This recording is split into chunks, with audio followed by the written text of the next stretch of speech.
Bonjour, je suis Alexandra Caspar, chef de service du centre de formation de l'ADAPI Papillon Blanc d'Alsace. Et avec mon équipe, nous avons travaillé à la transcription en facile à lire et à comprendre du guide du consentement.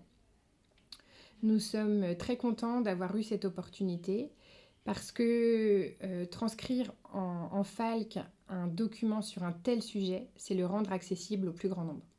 Maintenant, je vais donner la parole à mon équipe pour vous expliquer comment s'est passée la transcription. Laura, est-ce que tu peux nous dire pourquoi le sujet du consentement est important ?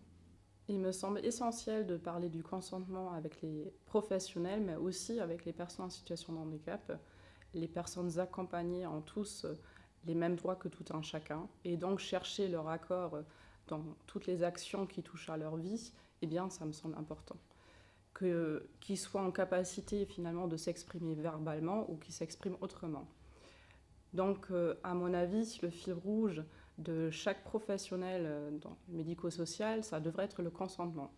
Chercher à connaître les besoins de la personne, ses attentes, ses désirs, mais aussi prendre le temps de la connaître dans sa singularité. Et c'est ainsi, finalement, qu'on lui permette aussi de s'autodéterminer. Comment est-ce qu'on procède pour transcrire un document en FALC ? Et quelles sont les règles du FALC ? Bonjour, je m'appelle Maëva. Je travaille au centre de formation à étapes de l'ADAPI Papillon Blanc d'Alsace. Je suis secrétaire et coformatrice. Je travaille régulièrement sur des relectures de documents FALC. Alors le FALC, ça veut dire facile à lire et à comprendre. Cette méthode permet de simplifier des documents.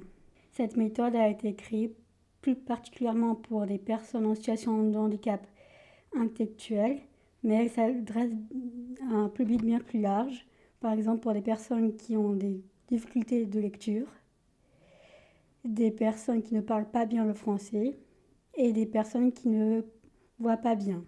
On peut l'utiliser pour des documents écrits, pour des vidéos et aussi pour le site internet. Il y a 63 règles à respecter. Je vais vous en parler de quelques-unes. Il faut faire un texte aéré et assez grand au niveau de l'écriture. Donc il faut utiliser des photos ou des dessins pour illustrer les textes. Il faut faire des phrases simples, expliquer les mots compliqués.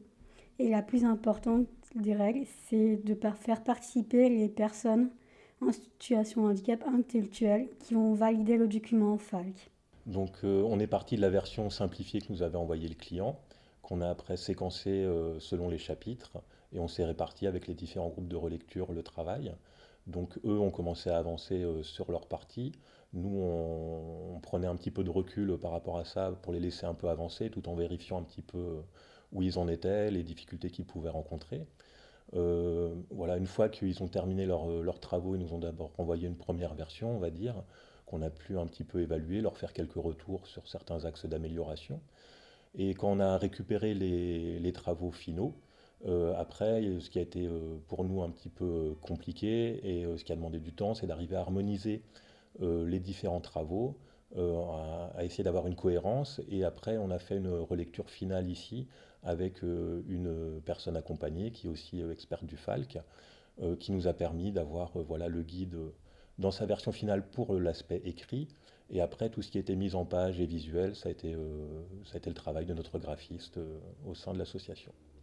Comment s'est organisée la constitution des groupes de transcription ? Bon, on a dû tout d'abord identifier les groupes de travail qui pouvaient participer à ce projet. Donc on a identifié 2 groupes sur le Bas-Rhin et 2 groupes sur le Haut-Rhin, avec des professionnels qui avaient été formés au FALC précédemment. Donc certains groupes avaient déjà eu l'habitude de travailler sur des traductions de documents FALC, pour d'autres c'était une première. Donc on a aussi tenu compte de ça par rapport à la répartition des différents travaux. On a en fait séquencé le guide, il avait 6 chapitres, donc on a réparti voilà, les chapitres selon les groupes de travail avec leurs habitudes. Comment s'est passé le travail dans les groupes ? On décortique le document, on essaye de faire phrase par phrase, on lit la phrase et on essaye de la simplifier et de voir ce qu'ils comprennent et ce qu'ils ne comprennent pas de la phrase. Moi, c'est vraiment plutôt par paragraphe. Parce qu'en fait, il faut une compréhension globale d'un paragraphe. Donc on le lit, on le relit, on regarde quel mot est difficile à comprendre, on essaye d'en trouver des autres et et on l'adapte en fait. Mais c'est vraiment par paragraphe. Ça demande énormément de temps. Il y a à peu près, pour faire un petit paragraphe, environ 3-4 demi-journées.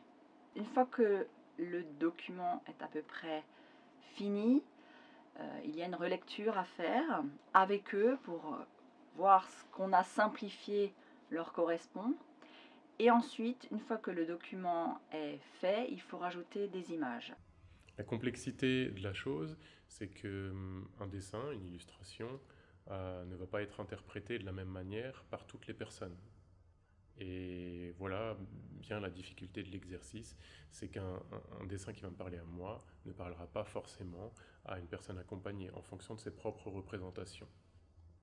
Quand je reçois un document, en général il est déjà traduit en FALC, il est déjà transcrit en FALC, donc j'ai déjà un texte brut mais simplifié, donc avec toutes les règles qui vous ont déjà été énoncées. Moi, mon travail, ça va être d'illustrer chaque paragraphe, puisque dans le FALC, on a une idée, un paragraphe. Et donc, je vais venir accoler à côté de chaque paragraphe une illustration qui reprend le sens de ce paragraphe. Qu'est-ce qui a été difficile ? Tout d'abord, ce qui a été difficile, c'est le sujet lui-même qui est complexe. On parle de consentement de la personne, de consentement pour son projet de vie, de consentement pour des actes médicaux également, d'autodétermination, on parle de fin de vie. Donc tout ça, c'est des sujets sérieux qu'il a fallu aussi expliquer aux personnes un petit peu qui ont participé à la traduction du document.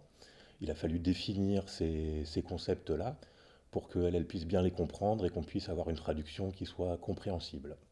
En fait, on n'est pas habitué à dire les choses simplement. C'est ça qui est vraiment difficile pour moi. Et du coup, le mot consentement, ça nous parle directement, mais pour les personnes, on se rend compte que comment on leur explique en fait, quel mot on va prendre, comment adapter notre langage pour qu'il soit le plus simple possible. C'est pas une habitude qu'on a en fait. Même si on travaille avec des personnes en fait qui ont des déficiences mentales, on se rend compte que écrire simplement, c'est très difficile.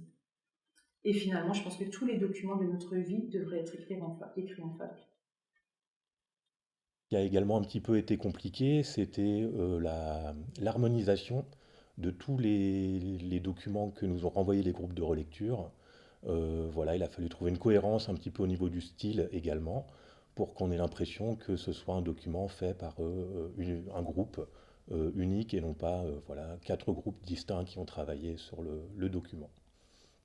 Et après, ce que j'adore aussi, c'est que les personnes sont vraiment fières du travail qu'elles ont fait. Et c'est hyper valorisant. Et elles ont besoin d'être valorisées, donc je trouve que c'est chouette.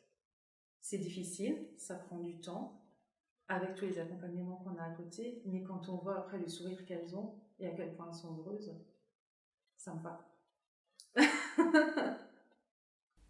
Merci à tous de nous avoir expliqué comment on transcrit un document en FALC et on se retrouve tout de suite pour le jeu des questions-réponses.